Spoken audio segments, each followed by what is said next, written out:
Hola, soy Natalie González, soy médico veterinario zootecnista como carrera base. Me especialicé en epidemiología, medicina preventiva y salud pública. Ok. En la UNAM. Ok. Y bueno, ahora sí que para empezar, pues esto, ¿no? Desde tus conocimientos de epidemiología, ¿cuál es el problema de que en Querétaro tengamos tantos cauces de agua que están contaminados? Ahorita estamos aquí en el Batán y pues un ejemplo de ello, ¿no? Ok, mira, creo que algo que está fallando desde los principios de la medicina es que no se maneja la salud desde un punto de vista integral, en el cual la salud no solamente es el bienestar físico.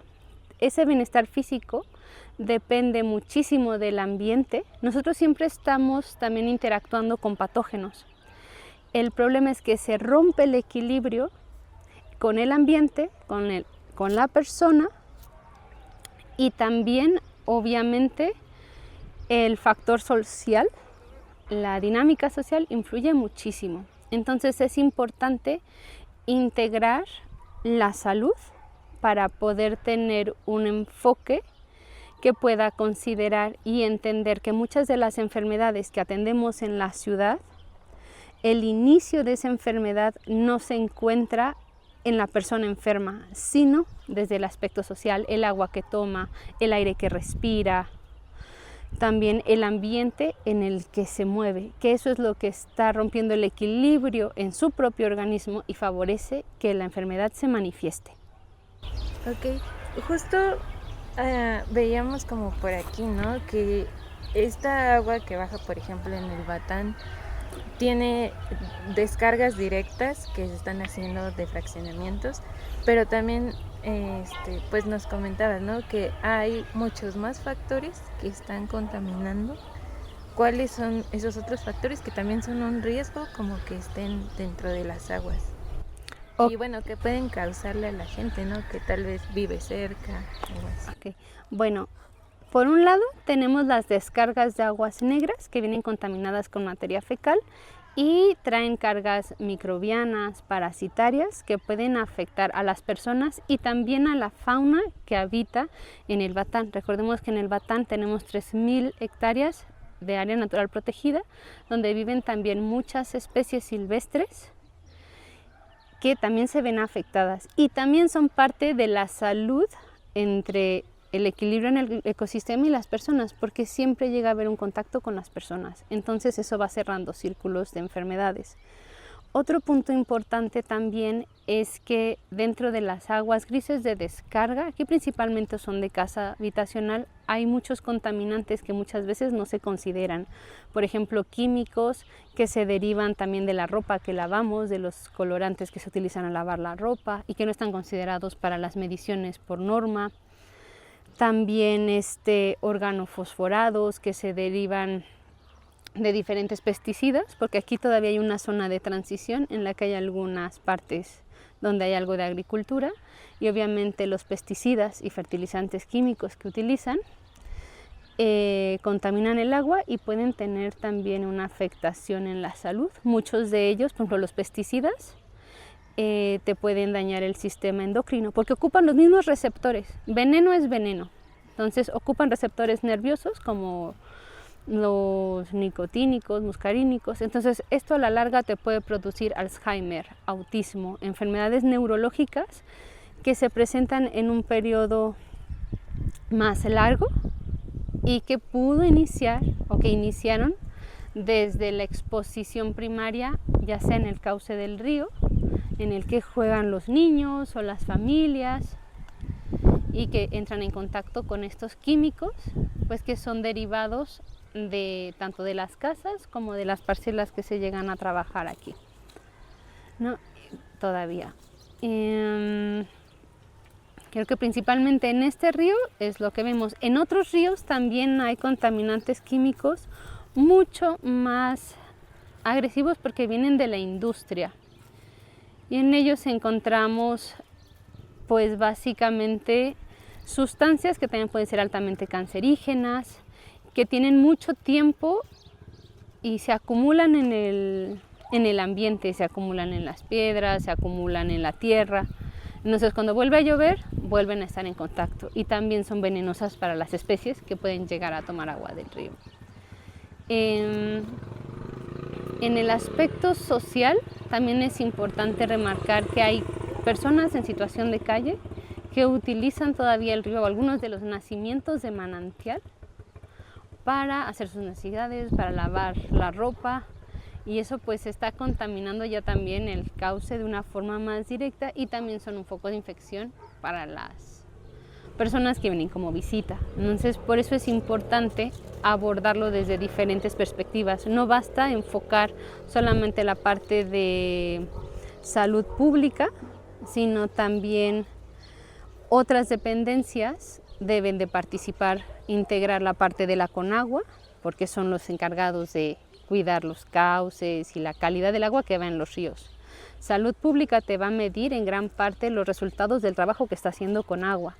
Entonces, vincular la información estadística entre las enfermedades que se manifiestan en el sitio y también hacer la trazabilidad con el paciente de estuvo en el río, qué actividades ha hecho y registrar esa información para cruzar los datos. Y muy probablemente vamos a ver que cuando hay contaminación por, no sé, por ejemplo, E. coli, en el río vamos a ver en el sector salud, en el más cercano a la zona, va a haber un índice más alto de enfermedades gastrointestinales. Entonces, el ir cruzando la información de los dos puntos nos va a ayudar mucho a prevenir enfermedades. Y en cuanto al aspecto social, obviamente también la parte de desarrollo urbano, la Secretaría de Desarrollo Urbano también debe de participar aquí, porque al disminuir esas, digamos, también esos factores sociales que facilitan el riesgo de contaminación de los cauces, como estas personas en situación de calle, pues también va a ayudar a mejorar la calidad de vida en el entorno, ¿no? Todo va relacionado. Ahora sí que un trabajo integral que tendrían que estar haciendo varias dependencias para poder lograrlo. Exacto, y otras también muy importantes son la Semarnat, que es la que ve toda la parte del medio ambiente, para poder ver también pues todos esos parámetros, cómo se está manifestando y cómo está afectando al ambiente, porque si el ambiente se afecta, por ejemplo, simplemente si aquí deforestan va a haber menos lluvia, si se contaminan las plantas, porque toman el agua del río, pueden acumular metales pesados y algunas de ellas todavía se utilizan para consumo, tenemos los garambullos, tenemos los nopales, tenemos los mezquites, entonces es importante tener también esas mediciones. Entonces ahí se cierra el círculo. Por eso es importante que participen las dependencias. Y no solamente las de nivel federal, como Conagua y Semarnat, o los servicios de salud pública municipal, sino también escalarlo a nivel estatal y federal. Porque de esa manera vamos a tener un panorama claro de lo que pasa en un sitio y nos va a permitir predecir cómo se está comportando las enfermedades en una población específica, aunque no sea el mismo sitio que estamos estudiando, alguna que tenga condiciones similares. Entonces eso nos va a permitir poder implementar medidas de prevención y en su caso limitación de riesgos y daños. Y justamente el que no haya este cruce actualmente es lo que hace tal vez que las autoridades pues no se preocupen por estos ríos o cauces contaminados, porque vemos como que casi no se están haciendo acciones para más. Bueno, ahorita estamos viendo como el río Querétaro, ¿no? Pero pues sabemos que es en varios municipios donde está pasando eso, y entonces como que no sé si consideres que las autoridades como que no alcanzan a dimensionar la gravedad de que haya contaminación. Yo creo que son varios factores. Una vez más, todo va de la mano, todo parte desde la sociedad. Sí es verdad que las autoridades se desvinculan porque atribuyen su, digamos, como su nivel de incidencia en base a una ley. Entonces dice, no sé, los de Conagua, es que a mí solo me toca la parte del cauce federal. Si están quemando los de aquí en la ribera, los del río, no me corresponde a mí, eso es a Semarnat o eso es a los de municipio. Entonces se van deslindando de sus acciones usando de pretexto la ley en lugar de articular acciones. Pero otro factor importante es que la misma sociedad no somos conscientes del riesgo al que nos exponemos. Tal vez es el que nos hemos desvinculado de la tierra, el que no nos damos cuenta que aunque el agua esté aquí, esa agua que va contaminada también tiene emisiones de vapores que estamos respirando. Con el aire se pueden ir kilómetros allá y nos pueden estar causando, como los hidroclorados, o sea, pueden causar muchísimos daños neurológicos y los estamos respirando a cientos de kilómetros. Y no somos conscientes de que todo eso viene de una fuente de infección en común, que sería un mal manejo del agua, ¿no? Que nace limpia, valga el pleonasmo, que sale limpia de los nacimientos de agua que vienen de las montañas ya filtradas y que se están contaminando con pues básicamente con los desechos humanos e industriales. Muchas veces la gente plantea, no, pues que entuben el río y ya. Pero no se dan cuenta que entubar el río también lleva otros problemas más graves, ¿no? Como el privar de agua a toda la flora y fauna que también vive en el lugar. Eso desertifica y al final terminamos perdiendo un área que produce el oxígeno que necesitamos para respirar. Entonces todo va de la mano. ¿Qué es lo que yo aconsejaría? Por un lado, hacer un trabajo muy fuerte en la participación ciudadana para denunciar cuando hay cauces contaminados, el visitar sus áreas naturales cercanas, visitar sus ríos. El poder que tenemos como ciudadanos es la denuncia y es lo que nos va a permitir que las autoridades se activen y también articulen acciones. Es decir, buscando que se articulen las acciones entre las dependencias va a depender de los ciudadanos. Porque si de repente uno hace solo una denuncia pero no da seguimiento, pues no va a haber una resolución. Porque al final van a intentar dar una respuesta rápida, se deslindan y falta la parte de presión ciudadana. Pero si los ciudadanos estamos conscientes y vamos usando nuestro poder y uso de derecho en la denuncia, pues vamos a lograr cambios. Entonces es importante igual articular todas las partes de este organismo, ¿no? La parte de las autoridades, la parte de la comunidad y tener siempre en perspectiva que el ambiente en el que estamos también va a definir la salud que tenemos en la población. Okay. Y ya por último, para cerrar, ahora sí que sí es necesario ya estar tomando acciones en los distintos cauces contaminados que hay en la ciudad. Sí. Es súper importante. Y otra cosa importante es que quiero hacer referencia. Ahorita se ve el río seco. Sí, por un lado sequía, pero por otro lado hay presas y represas que están conteniendo por completo el agua. Y eso ocasiona que se estanque y a su vez ocasiona problemas ambientales como la proliferación de mosquitos y con ello, por ejemplo, dengue u otras enfermedades. Y eso se está causando porque justamente no se está permitiendo un cauce constante. Que este río era perenne, siempre estaba activo, por eso empezaron a hacer las represas y se frenó por completo el flujo del agua. Y eso evita que el agua se depure con las piedras que tienen, son sistemas de filtración naturales. Y eso va a evitar que el agua pues se siga filtrando, que llegue más contaminada, la que llega a salir.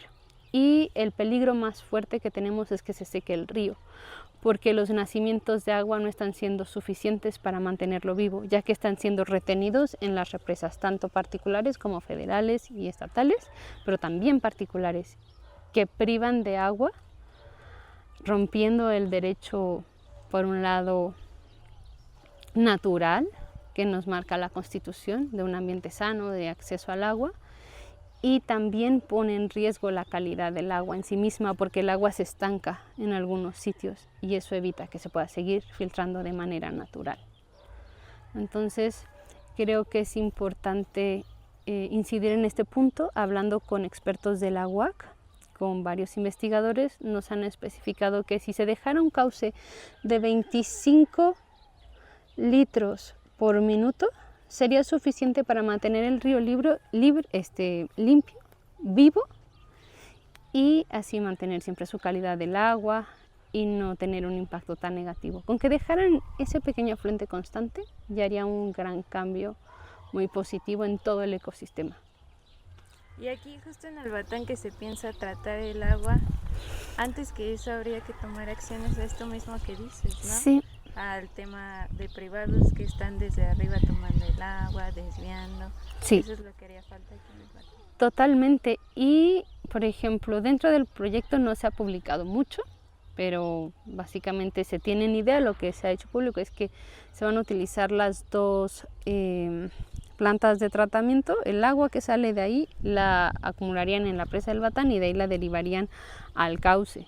Pero es importante que vean que sí se mantenga un cauce constante en el río, de por lo menos 25 litros por minuto. Esos son básicamente 5 grifos abiertos a su máxima capacidad para que el río pueda volver a sobrevivir. Y eso va a reverdecer todo. Y es importante que se considere en ese aspecto. Y puede llegar a ser una muy buena solución, también por la escasez hídrica.